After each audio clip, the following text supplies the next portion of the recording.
Well, it's hard to pinpoint an exact asset class, but value is going to do better, most likely. Value did better in the last half of last year, last quarter anyway, and then really started to pick up speed through beginning of January.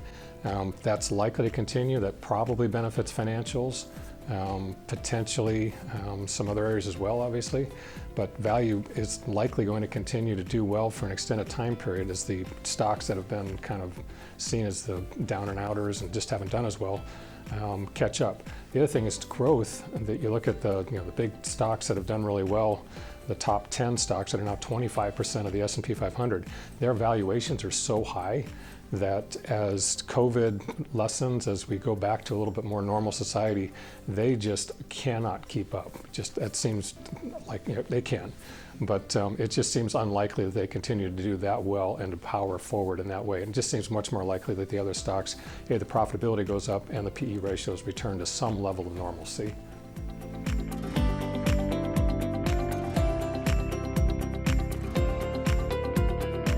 I think this may actually be the year that value outperforms growth.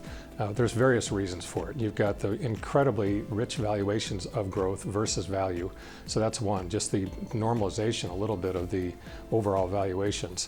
The other thing is that value stocks are they're much cheaper.